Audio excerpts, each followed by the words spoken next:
BRICS business समुदाय के leaders, आप सबको नमस्कार। मुझे खुशी है कि दक्षिण अफ्रीका की भूमि पर रखते ही हमारे कार्यक्रम की शुरुआत ब्रिक्स बिजनेस फोरम से हो रही है। सबसे पहले मैं राष्ट्रपति रामाफोसा को उनके निमंत्रण और इस बैठक के आयोजन के लिए बहुत बहुत धन्यवाद देता हूं। ब्रिक्स बिजनेस काउंसिल को 10वीं वर्षगांठ पर बहुत बहुत बधाई और शुभकामनाएं देता हूं। पिछले 10 वर्षों में ब्रिक्स बिजनेस काउंसिल ने हमारे आर्थिक सहयोग को बढ़ाने में बहुत महत्वपूर्ण भूमिका निभाई है। 2009 में जब ब्रिक्स की पहली समिट आयोजित की गई थी, तब विश्व एक बड़े आर्थिक संकट से बाहर आ रहा था। उस समय ब्रिक्स वैश्विक अर्थव्यवस्था के लिए एक आशा की किरण के रूप में उभरा था। वर्तमान समय में भी कोविड महामारी, तनावों और विवादों के बीच विश्व आर्थिक चुनौतियों से जूझ रहा है। ऐसे समय में ब्रिक्स देशों के एक बार फिर महत्वपूर्ण भूमिका है। फ्रेंड्स, वैश्विक अर्थव्यवस्था में उथल-पुथल के बावजूद भारत आज विश्व की फास्टेस्ट ग्रोइंग मेजर इकोनॉमी है। जल्द ही भारत $5 ट्रिलियन इकोनॉमी बन जाएगा। इस बात में कोई संदेह नहीं कि आने वाले वर्षों में भारत विश्व का ग्रोथ इंजन होगा। यह इसलिए है क्योंकि भारत ने आपदा और मुश्किलों के समय को आर्थिक सुधार के अवसर में परिवर्तित किया। पिछले कुछ वर्षों में हमने मिशन मोड में जो रिफॉर्म्स किए हैं, उनसे भारत में ईज ऑफ डूइंग बिजनेस में लगातार बढ़ोतरी हुई है। हमने कंप्लायंस बर्डन को कम किया है, रेड टेप को हटाकर रेड कारपेट बिछा रहे हैं। जीएसटी और इंसॉल्वेंसी एंड बैंक्रप्सी कोड के लागू होने से इन्वेस्टर कॉन्फिडेंस बढ़ा है। रक्षा और अंतरिक्ष जैसे क्षेत्र जिनको प्रतिबंधित माना जाता था, आज प्राइवेट सेक्टर के लिए खोल दिए गए हैं। हमने पब्लिक सर्विस डिलीवरी और गुड गवर्नेंस पर विशेष रूप से ध्यान केंद्रित किया है। टेक्नोलॉजी के इस्तेमाल से भारत ने फाइनेंशियल इंक्लूजन की और एक बड़ी छलांग लगाई है। इसका सबसे अधिक लाभ हमारी ग्रामीण महिलाओं को मिला है।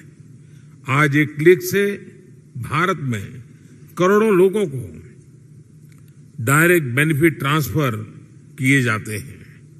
अब तक $360 बिलियन से भी अधिक ऐसे ट्रांसफर किए जा चुके हैं। इससे सर्विस डिलीवरी में पारदर्शिता बढ़ी है और भ्रष्टाचार और मिडलमैन कम हुए हैं। प्रति गीगाबाइट डाटा की कीमत में भारत सबसे किफायती देशों में है। आज भारत में स्ट्रीट वेंडर से लेकर बड़े बड़े शॉपिंग मॉल तक यूपीआई यानी यूनिफाइड पेमेंट इंटरफेस का इस्तेमाल किया जाता है। आज विश्व के सबसे अधिक डिजिटल ट्रांजैक्शन वाला देश भारत है। यूएई, फ्रांस, सिंगापुर जैसे देश इस प्लेटफॉर्म के साथ जुड़े हैं। ब्रिक्स देशों के साथ भी इस पर काम करने के लिए अनेक संभावनाएं हैं। भारत के इंफ्रास्ट्रक्चर में बड़े पैमाने पर हो रहे निवेश से देश का परिदृश्य बदल रहा है। इस वर्ष के बजट में हमने इंफ्रास्ट्रक्चर के लिए लगभग $120 बिलियन का प्रावधान रखा है। इस निवेश के माध्यम से हम भविष्य के एक नए भारत की मजबूत नींव रख रहे हैं। रेल, रोड, वाटरवे, एयरवेज हर क्षेत्र में तेज गति से बदलाव आ रहा है। आज भारत में 10,000 किलोमीटर प्रति वर्ष की रफ्तार से नए हाईवे बन रहे हैं। पिछले 9 वर्ष में एयरपोर्ट की संख्या दोगुनी हुई है। निवेश और उत्पादन को बढ़ाने के लिए हमने प्रोडक्शन लिंक इंसेंटिव स्कीम्स लागू की हैं, लॉजिस्टिक्स कॉस्ट कम होने से भारत का मैन्युफैक्चरिंग सेक्टर कॉम्पिटिटिव हो रहा है। रिन्यूएबल एनर्जी के क्षेत्र में भारत वर्ल्ड लीडर में से एक है।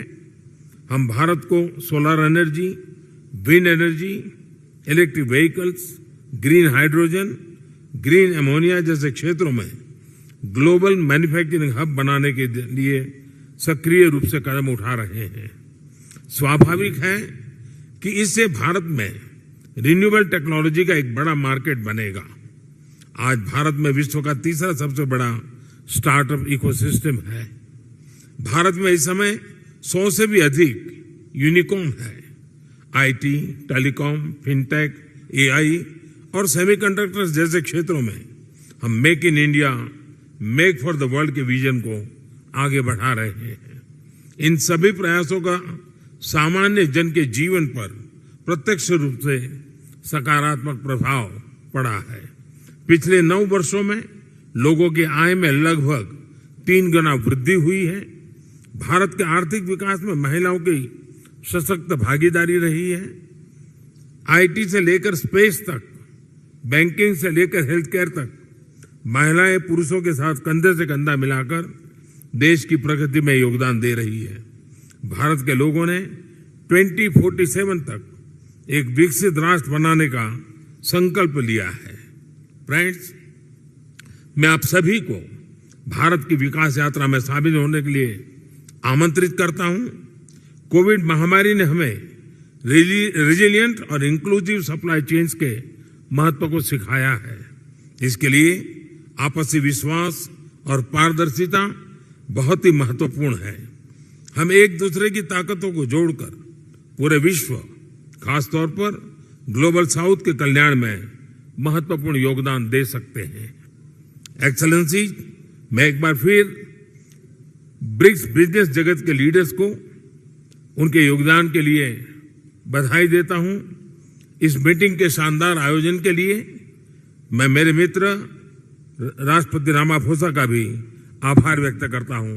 बहुत बहुत धन्यवाद।